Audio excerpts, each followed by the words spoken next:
Assalamualaikum warahmatullahi wabarakatuh. Pada pertemuan ke-15 ini, kami akan mempresentasikan tentang implementasi nilai-nilai Pancasila dalam kehidupan berbangsa dan bernegara pada bidang hak asasi manusia.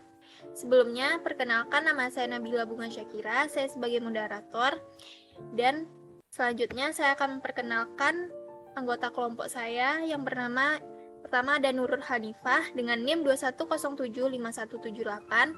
Yang kedua ada Filza Latifah dengan NIM 21075148 dan Cindy Marceliza dengan NIM 21234064. Pada materi pertama akan dibacakan oleh Nurul Hanifah. Pada Nurul Hanifah dipersilakan. Hak asasi manusia. Hak asasi manusia adalah sebuah konsep hukum dan normatif yang menyatakan bahwa manusia memiliki hak yang melekat pada dirinya karena ia adalah seorang manusia. Hak asasi manusia berlaku kapan saja, di mana saja, dan kepada siapa saja, sehingga sifatnya universal. HAM pada prinsipnya tidak dapat dicabut. Macam-macam HAM yang ada di Indonesia. Yang pertama ada hak-hak asasi pribadi, yaitu kebebasan dalam hal menyatakan pendapat, memeluk agama, dan bergerak. Yang kedua ada hak-hak asasi ekonomi, yaitu kebebasan untuk memiliki sesuatu, membeli sesuatu, menjual sesuatu, dan memanfaatkannya. Yang ketiga ada hak-hak asasi politik, yaitu hak ikut serta dalam pemerintahan, memilih dan dipilih, dan mendirikan partai politik. Yang keempat ada hak asasi untuk mendapatkan perlakuan yang sama dalam hukum dan pemerintahan. Yang kelima ada hak asasi sosial dan kebudayaan, hak dalam memilih pendidikan dan mengembangkan kebudayaan. Yang keenam ada hak asasi agar mendapat perlakuan cara peradilan dan juga perlindungan. Peraturan pada hal penahanan, penggeledahan, peradilan, dan penangkapan. Pada slide materi ketiga akan dibacakan oleh Tifa. Kepada Tifa dipersilakan. Implementasi nilai-nilai Pancasila dalam bidang HAM. Keberlanjutan dari peningkatan pelanggaran hak asasi manusia dapat menunjukkan bahwa semakin melemahnya implementasi nilai-nilai Pancasila dalam kehidupan berbangsa dan bernegara.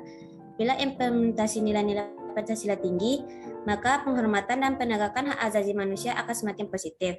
Sebaliknya, bila mana implementasi nilai-nilai Pancasila rendah, maka akan terjadi tindakan yang tidak menghormati dan pengabaian dalam penegakan hak asasi manusia. Nilai-nilai Pancasila dapat dikategorikan menjadi dua, yaitu nilai ideal dan nilai praksis. HAM dalam nilai ideal Pancasila. Nilai dasar atau nilai ideal Pancasila adalah nilai dasar yang relatif tetap atau tidak berubah, yang berada dalam pembukaan Undang-Undang 1945. 1. Ketuhanan yang Maha Esa. Menjamin hak kemerdekaan untuk memeluk agama, melaksanakan ibadah, dan menghormati perbedaan agama. 2. Kemanusiaan yang adil dan beradab. Menempatkan setiap warga negara pada kedudukan yang sama dalam hukum serta memiliki kewajiban dan hak-hak yang sama untuk mendapatkan jaminan dan perlindungan hukum. 3. Persatuan Indonesia. Mengamanatkan adanya unsur pemersatu di antara warga negara dengan semangat rela berkorban dan menempatkan kepentingan bangsa dan negara di atas kepentingan pribadi atau golongan. 4. Kerakyatan yang dipimpin oleh hikmat kebijaksanaan dalam permusyawaratan perwakilan. Dicerminkan dalam kehidupan pemerintah bernegara dan bermasyarakat yang demokratis. 5. Keadilan sosial bagi seluruh rakyat Indonesia. Mengakui hak milik dan jaminan sosial secara perorangan yang dilindungi oleh negara serta berhak mendapatkan pekerjaan dan perlindungan. Pada slide selanjutnya akan dibacakan oleh Cindy. Kepada Cindy dipersilakan. HAM dalam nilai praktis Pancasila.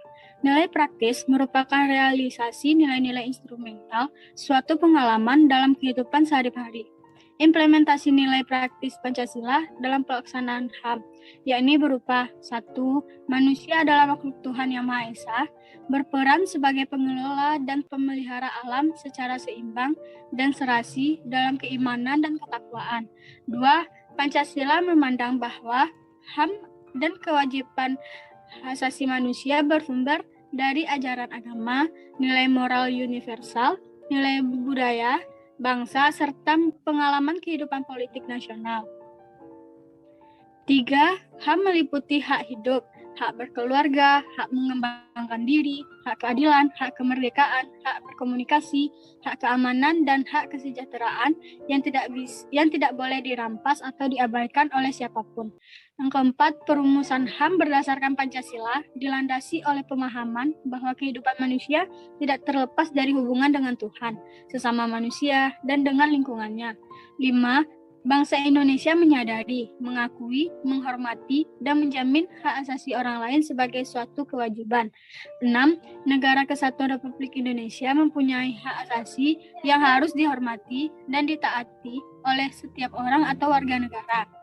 Yang terakhir, bangsa dan negara Indonesia sebagai anggota Perserikatan Bangsa-Bangsa mempunyai tanggung jawab dan kewajiban menghormati ketentuan Deklarasi Universal HAM tahun 1948 dengan semua instrumen yang terkait, sepanjang tidak bertentangan dengan Pancasila.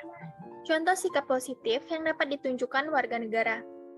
Pada sila pertama, yaitu ketuhanan yang Maha Esa, dengan tidak memaksakan suatu agama dan kepercayaan kepada orang lain.